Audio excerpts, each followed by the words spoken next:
What if I told you that every dollar, euro, yen, and rupee in your pocket is already owed to someone else? That the money you use to buy groceries, pay rent, or save for your future isn't really yours, but a tiny fragment of a global IOU system so vast, so deeply engineered, and so old that most people never even notice it. And here's the real twist. This system has to stay hidden, because if everyone understood the engine that drives global debt behind every currency, the entire financial world might have to admit that the foundation of modern money isn't gold, or productivity, or even trust. It's debt created, recycled, and expanded by a mechanism built centuries ago, refined through crises, and designed to keep the world permanently owing more tomorrow than it can pay today.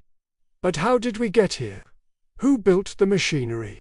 And why does every attempt to escape it only pull nations deeper inside? Let's rewind. Because this story begins long before modern banks, long before the dollar ruled the world, long before anyone even used the word economy. Debt has existed since ancient civilizations, Sumerians, Babylonians, Egyptians. But back then, debt was simple. One person owed another. There was risk, there was responsibility, there was a limit. Then came a transformation, one so subtle that most people never realized the world had changed. A class of money managers emerged, early bankers, goldsmiths, and royal treasurers who discovered something extraordinary. If you issue more claims to money than the actual money you hold, people rarely notice. This realization was the spark. Fractional lending was the fuel. Central banking became the engine. And the moment governments understood that perpetual debt could power an entire empire, the machine was switched on. Let's go back to 1694. The Bank of England was created, not as a guardian of money, but as a lender to the government itself. England desperately needed funds for war. The bank offered a deal. We will create money you can spend immediately. In exchange, you owe us, with interest. For the first time in history, a government didn't borrow pre-existing money.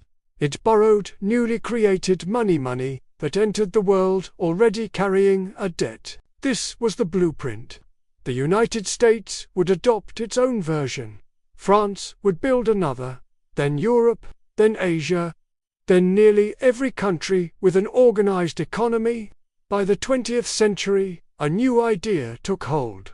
Not only could governments borrow money into existence, banks could too. And that changed everything. Fast forward to 1971. Richard Nixon ends the convertibility of the US dollar into gold. Overnight, money becomes fully fiat, backed only by confidence and enforced by government power. But here's the twist most people still don't understand. When banks make loans, they don't lend out existing deposits. They create new money. You take out a loan, and new money is created. You pay it back, and that money is destroyed. But what about the interest?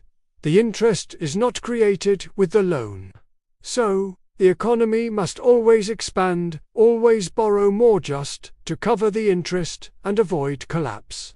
It's like running on a treadmill whose speed increases every single year. By the early 2000s, the engine was roaring.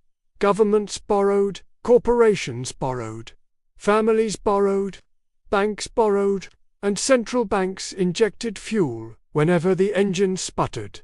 Debt stopped being a side effect of money. It became the entire system. The 2008 financial crisis was not just a housing bubble. It was the machine seizing up. Banks had created far more debt than the real economy could ever service. The shadow banking system, derivatives, mortgage-backed securities, rehypothecational allowed money to be multiplied inside complex loops that regulators barely understood.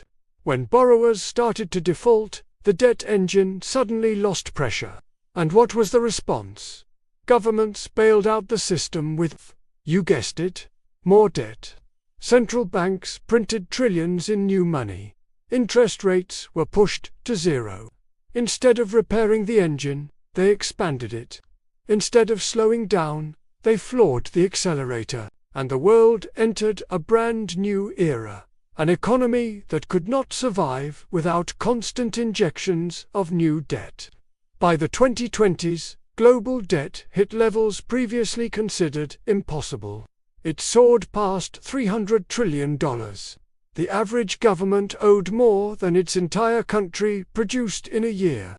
Consumers carried record personal debt. Corporations refinanced endlessly just to stay alive. Central banks held unprecedented amounts of government bonds. And interest payments became one of the largest line items in national budgets. But here's the paradox. If every country is in debt, and every currency is based on debt, who is the ultimate creditor? The answer is unsettling. The creditor is the system itself. Debt isn't a relationship between two equal sides anymore. It's a structural requirement of modern money. Every dollar is someone's debt. Every bond is someone's promise. Every currency requires someone, somewhere, to owe more tomorrow. This is the hidden engine. So why can't we just shut the machine off? Whenever countries try to reduce debt through austerity, higher taxes, or spending cuts, they trigger recessions. Recessions mean job losses, lower investment, and a shrinking money supply. A shrinking money supply leads to defaults. Defaults destroy money. And if you destroy enough money, the whole economy implodes. So the solution becomes the exact opposite. Borrow more, spend more, print more. Even inflation, normally seen as a dangerous, now tolerated, sometimes intentionally encouraged, because inflation erodes the real value of debt. In other words, governments quietly use inflation to pay yesterday's bills with tomorrow's weaker money. But this fix creates its own problems: rising prices, lower savings, widening wealth gaps, and eroding trust. Every solution just digs the hole deeper. Just look at the patterns happening right now. The US debt grows by about $1 trillion every 100 days. Japan's debt-to-GDP ratio is over 250%. Italy is near 140%. China fuels its growth with massive, hidden local government debt. Developing nations owe over $9 trillion in external loans. Global interest payments now exceed $8 billion per day. These aren't just random numbers. They're symptoms of a system that needs exponential growth in debt just to stand still. Countries borrow to pay interest on old borrowing. Banks lend to roll over previous loans. Corporations issue bonds to repurchase stock. Consumers refinance instead of reducing their balances. The engine is everywhere, and it's running hotter than ever. So let's break it down into 3 key takeaways. First, modern money is not backed by assets, it is backed by debt. Every currency in the world relies on someone, somewhere, owing more tomorrow. Second, debt growth is not a policy choice, it's a structural necessity. If borrowing stops, the money supply contracts and economies collapse. And third, the system survives only by becoming more complex, more leveraged, and more fragile. Each crisis requires bigger interventions, pushing us closer to the limits of what the engine can handle. The hidden engine behind global debt won't stop on its own. It can only accelerate until something forces a reset. Whether that reset is controlled or chaotic depends on decisions made in the next few years. And the more you understand how this system really works, the less likely you are to get crushed when the machine inevitably shifts gears. If you want more deep dives into the hidden mechanisms behind money, banking, and global power, hit subscribe. Drop a like, and share this video with someone who still thinks money is just paper. Trust me, The more you learn, the more you realize how much we were never supposed to see. Thanks for watching.